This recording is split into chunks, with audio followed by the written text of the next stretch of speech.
Hello, everyone. This is Rasa with a favor to ask before we start the show.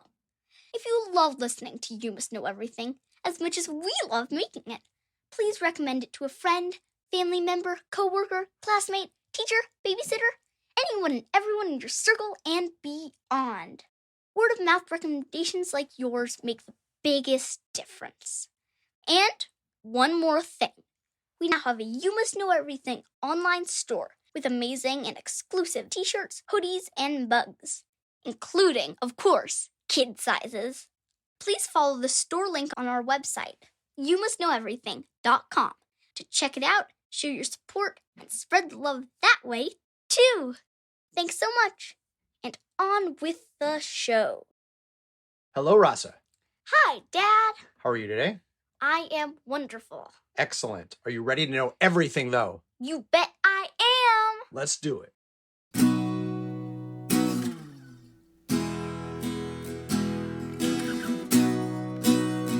Today, I want to talk to you about one of my favorite definitions of a human being and how you can learn from it to create, repair, invent, and explore.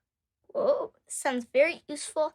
Also, I have no idea what this is. Please tell me. The definition is this: humans are tool-using animals. And that means for any task at hand, there is probably an ideal tool to help you do it. Huh, this sounds like it could be true. Go on. Math homework. You could do it on the back of a cereal box with a Sharpie.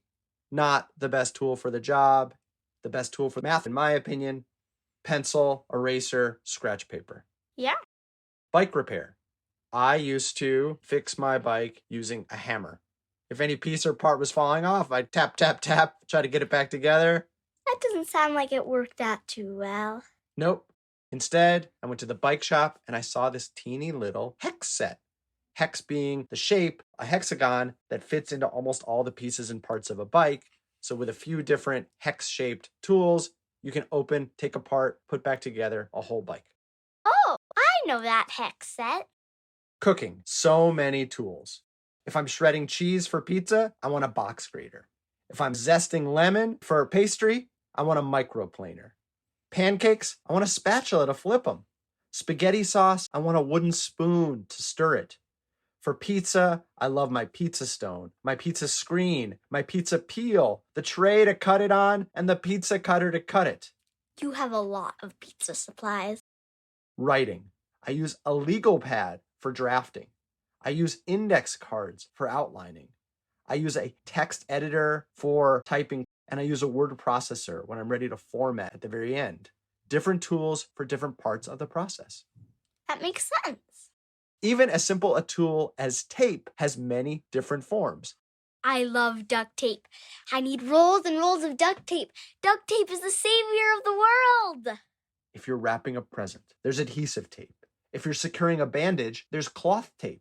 If you're scrapbooking, there's double-sided tape. Impromptu repairs and more, yes, there's duct tape. Painting, there's masking tape. And sealing a package, packaging tape. These are not one tool tape, but 6, 7 different kinds of right tape tools for 600 or 700 types of jobs. Wow, so many tools. Let me give you one of my favorite examples that comes from our life together. When you were little, we spent a lot of our mornings brushing your hair.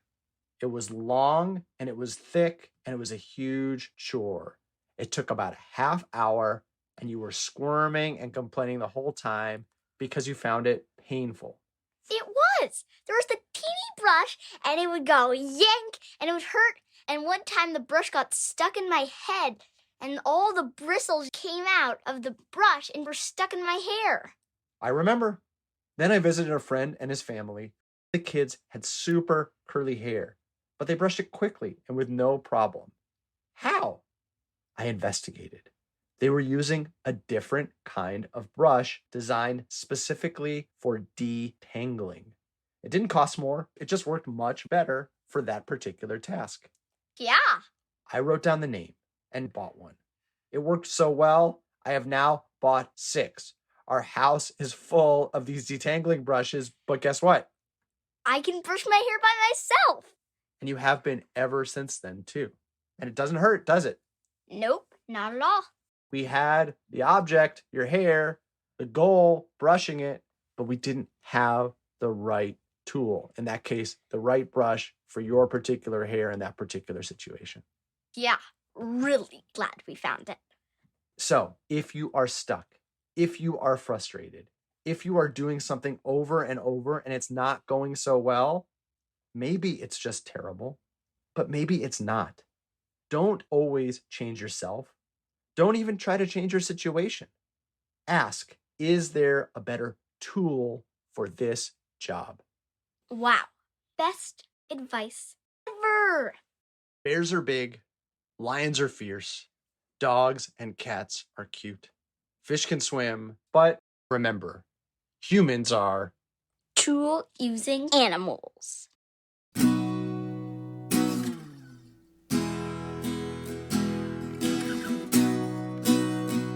Are you ready for today's poem? Yes, I am. It's called Walking Across the Atlantic by Billy Collins. I wait for the holiday crowd to clear the beach before stepping onto the first wave. Soon I am walking across the Atlantic, thinking about Spain, checking for whales, waterspouts. I feel the water holding up my shifting weight. Tonight I will sleep on its rocking surface. But for now, I try to imagine what this must look like to the fish below, the bottoms of my feet, appearing, disappearing. Wow, I really like that poem. May I read it? Please. Walking Across the Atlantic by Billy Collins. I wait for the holiday crowd to clear the beach before stepping onto the first wave. Soon I'm walking across the Atlantic, thinking about Spain, checking for whales, waterspouts. I feel the water holding up my shifting weight. Tonight I will sleep on its rocking surface. But for now, I must try to imagine what this must look like to the fish below, the bottoms of my feet appearing, disappearing. So the Atlantic is an ocean between the eastern part of the United States and Europe. And I love how he just starts with the simple premise. I'm going to walk across it. Just going to walk on water. No problem. He never explains why or how, but he just starts doing it. And if you have a wild and crazy thing, if you start with it, you can often get away with it in poetry. Yup. So, what is the action of the poem? Walking across water? Walking? Well, I'd say that's actually only the middle. First, there's the waiting at the beach. Then, there's the walking across water. Then, what does he do before he moves on? He gets ready to go to sleep. Yeah, he's not just walking on water, he's sleeping on water. That's part of the wild and crazy premise of the poem. Soon he'll be making fried egg sandwiches on the water. Yeah, he seems very comfortable there. But there is one part of this process he thinks might make someone or something else uncomfortable. Who is he going to weird out? The fish. Yeah, because they're down below, they're looking up, and what do they see? The bottoms of his feet appearing and disappearing. I love this mix of something totally wild and crazy, walking on water, sleeping on water. That's totally normal as far as this poem is concerned. But the heels showing up and down below. That would be weird.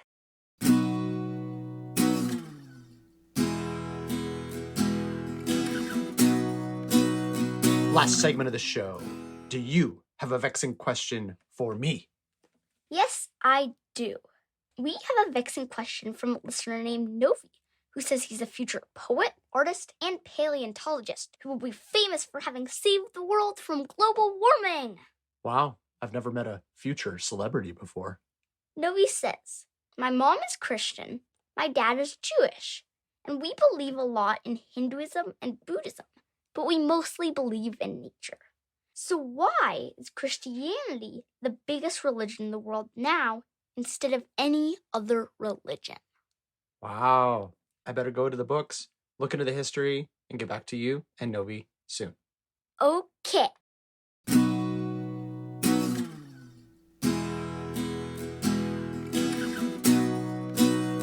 I'm back, and I've got the answer to Novi's vexing question.